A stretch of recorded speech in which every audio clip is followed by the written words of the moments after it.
Solidarity, y'all. Today we are and shalom.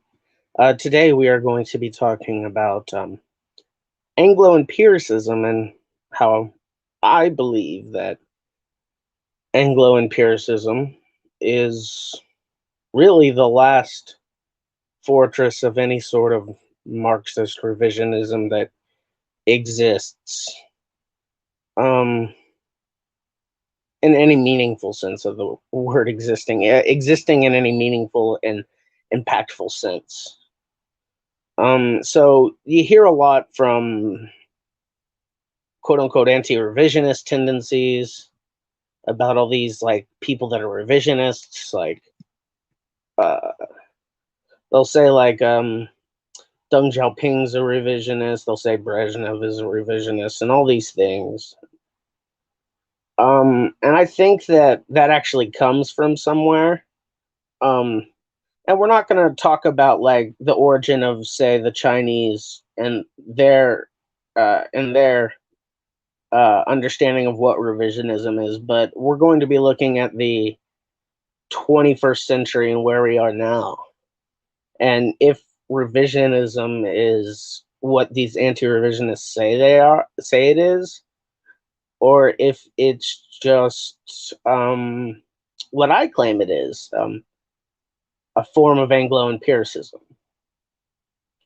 So, I mean, if we have to look at, what gave rise to the meaning of the word revisionism in the first place, and that comes from a man named Edward Bernstein, who was part of the Second International, and he was even considered right-wing to the Kautskyites, let alone the communists around Lenin. And he self-proclaimed himself, a revisionist. So that's where the word comes from, and who gave meaning to it was this guy, Edward Bernstein, who legitimately revised Marxism. He didn't apply Marxism to the conditions of it to the age of imperialism like Lenin did. He revised the method completely. And hence, where the term revisionism comes from. And then revisionism doesn't really pop up again in any widespread use until the Sino-Soviet split and their accusations against Khrushchev being revisionist. And I think that there could be an argument to that, but I don't think Khrushchev actually revised Marxism. I just don't think he applied it in many aspects of the Soviet Union. But regardless, now we look at today, and the people who call other people revisionists are usually small parties, small groups, who really strive for this ideological purity, right? And they say everyone is revisionist but us. Well, where does that come from?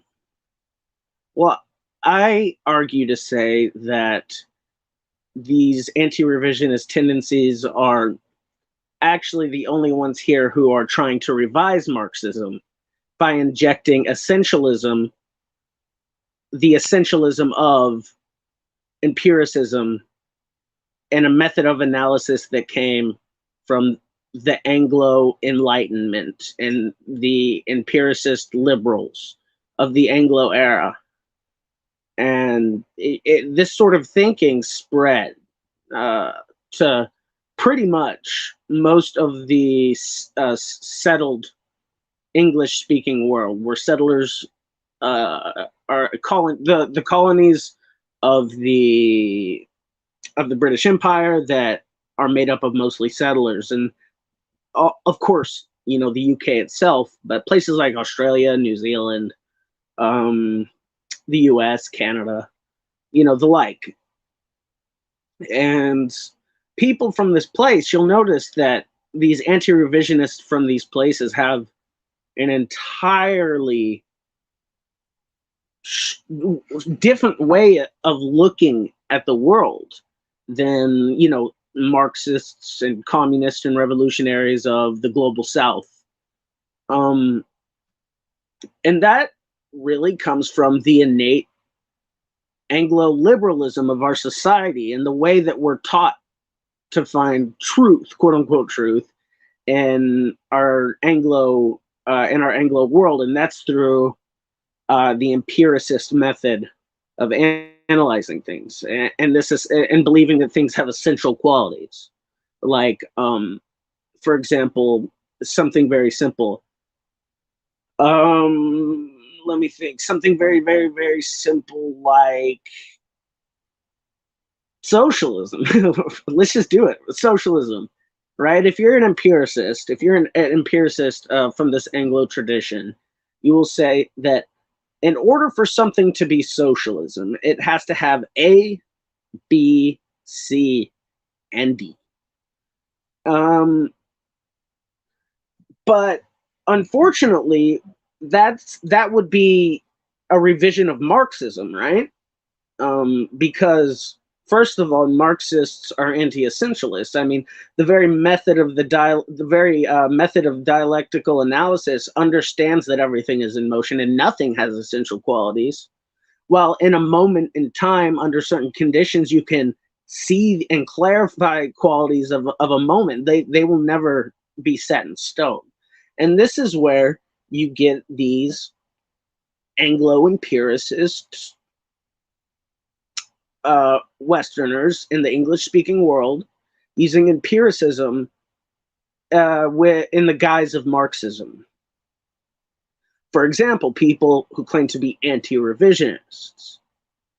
Well, the people they claim to be revisionists, like me, or say Marxist-Leninists, or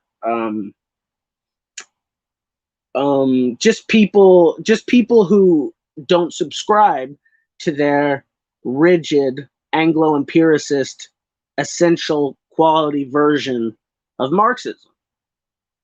And so they call you a revisionist, but in reality, they're the ones applying an old Anglo-empiricist method to Marxism, trying to apply it to Marxism, which doesn't work. It's completely incompatible and an antagonistic contradiction. So this is why you get these people who have these small micro groups. They're able to set these rigid empiricist qualities to things and say, if you do not fit this, then you are a revisionist, not understanding that's not how our method of Marxism works. Now, if they want to claim some other tradition, fine. But whenever you start operating under the guise of Marxism, but you're using essentialism and empiricism from the Anglo tradition, all you're doing is promulgating backwards reactionary thinking, because your ideas for the future, are based on an empirical analysis of the conditions of the past, not a historical materialist analysis of socialism in the past, but an empirical analysis. And that's because you've never been taught, none of us are taught in the Anglo-speaking world, how to actually apply the method of dialectics. Instead of just memorizing what it means, how do you actually apply it to the way you think? And I think it really helps with the fact that I'm Jewish, and like my entire philosophical orientation is out of this rabbinical tradition that is based in an ancient Western Asian philosophical thought process. And that really helped me bring myself out of the last vestiges of the empiricism that I had myself. I mean, if you don't have to look that far back into my videos to find me making claims of essential qualities to things that to anything. You'll see me using empiricism in some of those things, and that's why I had views the way they were back then, because I had not shrugged off the innate Anglo-empiricism that that had engulfed me. Hey, James, good to see you. And so what we can really get out of this is that the revisionists, funnily enough, aren't the quote-unquote Jengists, aren't the quote-unquote, socialism of the 21st century types. Those aren't the revisionists. Those are the people who are trying to understand modern material conditions and apply the dialectic method. They're completely separated from dogma. And I think that's the key here, is that Anglo-Empiricism, since it believes there are essential qualities to things, there are dogma within that method of analysis that you cannot break. And if that's the case for people claiming to be communists and anti-revisionists, then you'll find that they're so rigid in their and what they classify as the essential qualities of socialism and revolution and all these things. You'll find out that these groups never succeed, right? And you'll find that the quote-unquote revisionists always do, and they claim it's because they're capitulating against communism and Marxism, but in reality, they're just not following the essential qualities that these Anglos have put with their empirical method onto things. And that's why the global South moves on, while the West is decaying. Especially the English-speaking world, especially North America, is decaying. This place is decaying. And while the third world is finally liberating themselves, and the global South is finally liberating themselves from the chains of the West, they find this unappealing, because they don't adhere to the essential qualities that they have assigned to socialism based on their empirical analysis of the history of the revolutionary struggle and socialist construction. So this is where you get, in my opinion, the last vestiges of any true revision to Marxism. It's either you apply the method or you do not apply the method. And if you're assigning essential qualities to things, that means you're using Anglo-Empiricism, and that means that you are not using the method. And if someone is using the method, then you can only come to the clarified, correct position of what's happening around you, because our method has been proven and vindicated by the experience of billions. And whenever you start calling these people revisionists, it just seems bitter and silly, and not to mention it's almost anti-human to a point, because anytime these people start taking their lives into their own hands and making their own ways and methods, and they start building a better world without the help of the imperialist or colonialist masters, that this is some sort of revisionist thing, and it's because it's not pure and doesn't live up to their essential Anglo standards to things, that really that they're never going to be satisfied, because what they're trying to recreate is something that doesn't exist. It may have existed at one brief point under certain conditions in history, but it will never exist again. That's not how history works. You're not going to restore things to fucking 1960s China. You're not going to restore it to the 1950s USSR. You're not going to do that. It's not how the way history works. And it's this weird circular, as opposed to the liberal view of a straight line of history, this is a reactionary view of a circular view of history. The golden ages and the dark ages. This is literally like a fascistic view of history. And it just goes to show how, I don't think they're doing it intentionally either. I don't think they're nefariously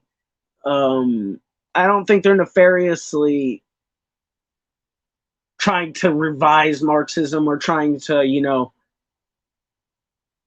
discard dialectics in favor of their empiricism. But the problem is that they have yet to unlearn that.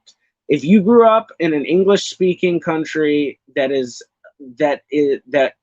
dominated by European descended people, then you're going to have this method of analysis innate within you after, you learn it all through school. You learn it all through school. It's in every day. It's how, main politicians in this country, it's how teachers, it's how scientists, it's how everyone, in mainstream, life, whether it's academic or not, this is the method that they believe is the best. And this is sort of the method of liberalism.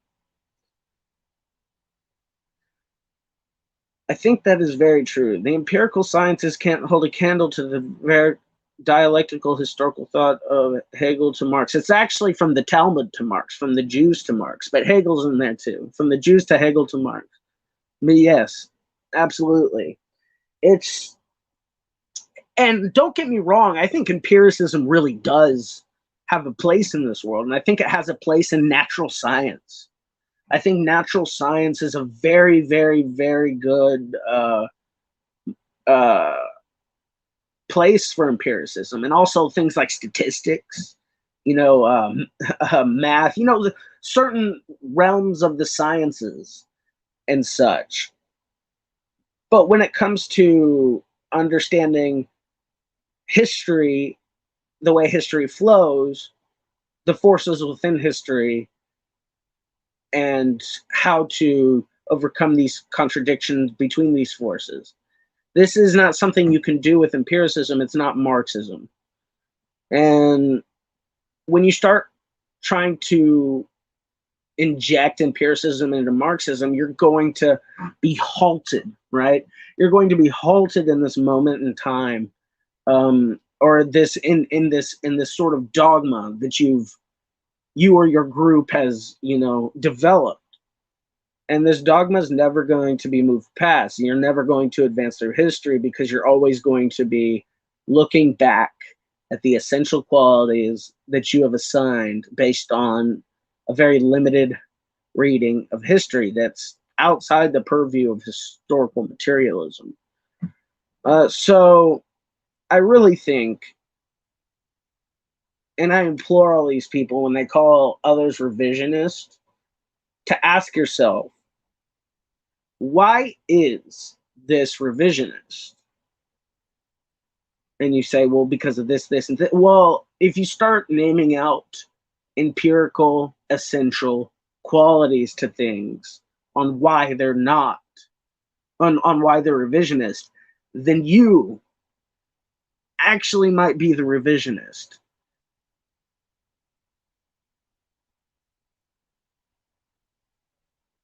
What? The sign of the cross? No, I'm not sure. His religious stuff is not what I'm talking about. He gets his dialectical method from the Jewish Talmud, where rabbi over thousands of years and thousands of rabbi used the dialectical method to try to come to a truth about the oral law that had been recorded in times of desperate measures called the Mishnah.